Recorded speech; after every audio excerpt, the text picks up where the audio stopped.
In this lesson, we're going to look at qualitative chemical analysis.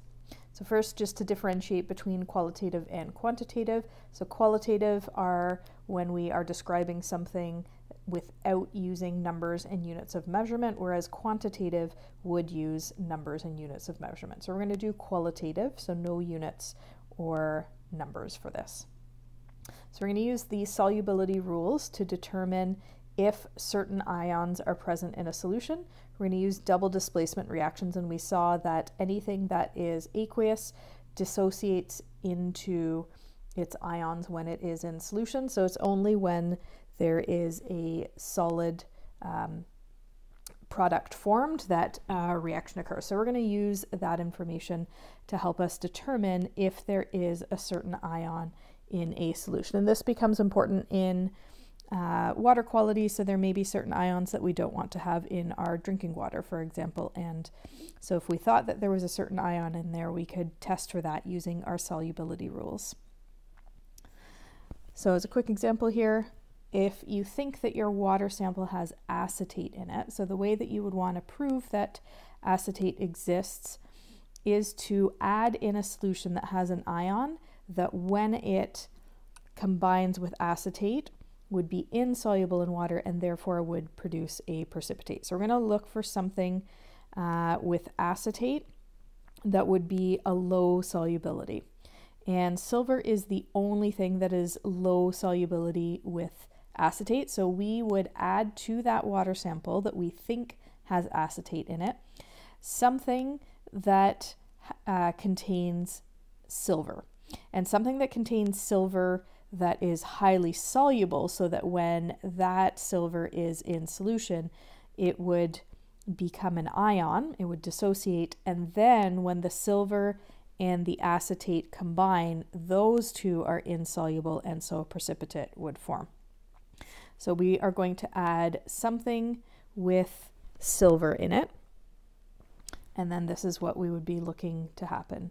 So silver ions that are in that solution that we add in, and if there's acetate in it, we would see silver acetate being formed.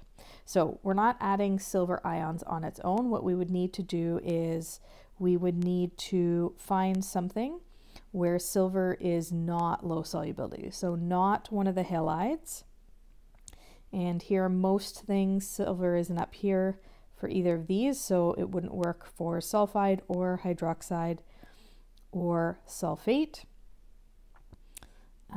Here's still low solubility, so it would have to be either silver nitrate or silver chlorate would be where silver would be soluble, and therefore when it is in solution, so if I have silver nitrate, for example, when it is in water, it would dissociate. So the dissociation reaction would look like this.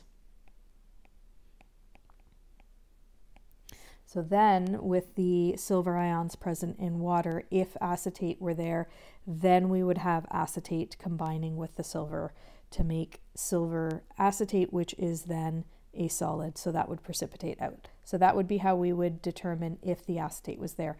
If we added silver nitrate, which would dissociate into silver ions and nitrate ions, and there's no precipitate formed, then that would tell us that there is not acetate in that solution. Or if so, it's in very small quantities. So in reality, we often have more than one type of ion. And so what we have to do is design tests that would only remove one suspect ion at a time. So that means that you have to find a solution that is only going to form a precipitate with one ion at a time. So let's look at some examples with that.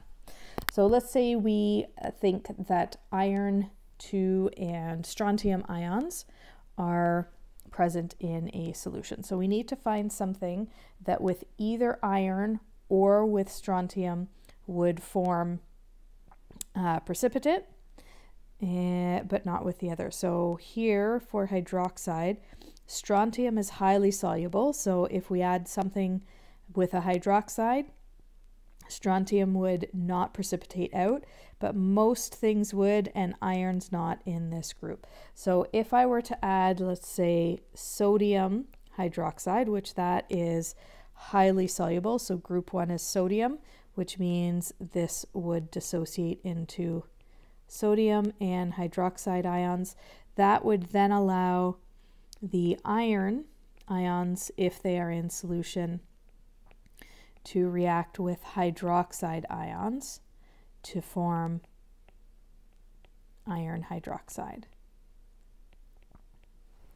So because iron is very low solubility. So that's how we could get iron out of that solution. And then once we have the precipitate there, to get all of that out, we could put it into a centrifuge, and that spinning is going to take the more dense precipitate to the very bottom of the test tube. And then the rest of the solution would be at the top, so strontium ions would still be dissolved in that solution, and that would remain on top. And that solution is called the supernate. So that then is going to need to go back for the next round of testing. So this is how we take out the iron that formed the precipitate, so the iron hydroxide, get rid of that, and then we're going to use that supernate to test for strontium.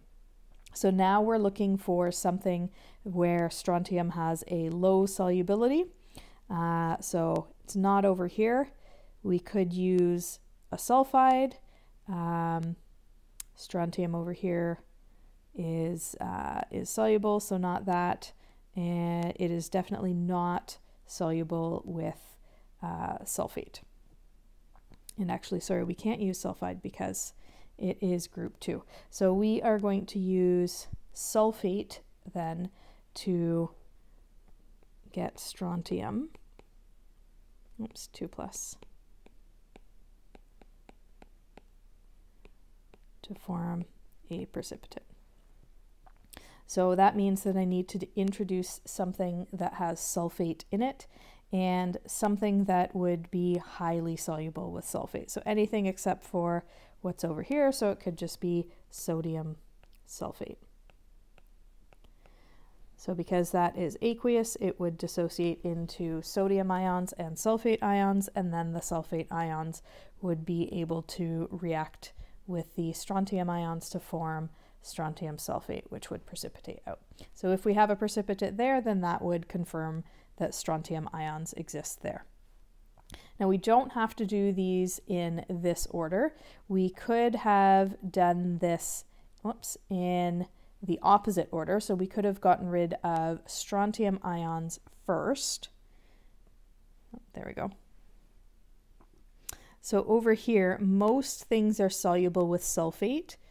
Strontium is not, iron is not here. So in this case, we could have used the same ions only in reverse order. We could have started with the sulfate to get rid of the strontium ions if they are present. And then after that, we could have used hydroxide to get rid of the iron. So here the order didn't matter. The important thing is to do one at a time so that we can identify the specific ions that are in there. All right, let's look at one last example here. So design a process that would separate a solution that is known to contain silver, barium, and zinc. So we have to find out what silver, barium, and zinc are going to be low solubility with. So here I could use silver is over here, and barium and zinc don't show up, and silver also over here. Silver would work with sulfate, but so would what was it? Barium is the other one. So I cannot start with sulfate because that would precipitate 2 of the ions out, and I want to do 1 at a time. So that means I can start with acetate, or I can start with a chloride, a bromide, or an iodide. It doesn't really matter. So the first step then is to get rid of silver, and I'm going to use a chloride to do that. And I know that sodium chloride is highly soluble, so that would give me my chlorine ion to precipitate out silver. So then I need to precipitate out either barium or zinc, and I was just looking at sulfate, which barium is insoluble in, zinc is not insoluble, it's highly soluble, so I could remove barium using a sulfate. And most things are soluble with sulfates, with the exception of those, so I'm going to use something other than sodium this time. So let's go with magnesium sulfate. And then the last thing I have is zinc. So I need to find something where zinc is insoluble. So not those, possibly here, and possibly these. So zinc doesn't fall into any of those, or those, or those. So I can use any of sulfide, hydroxide, carbonate, phosphate, or sulfite. Doesn't really matter. So I am going to choose here to use carbonate, and I'm going to go with calcium carbonate. So if I check, oh no, calcium carbonate is not going to work. It's also insoluble because it's not group 1. So I could do sodium carbonate. So group 1 is soluble.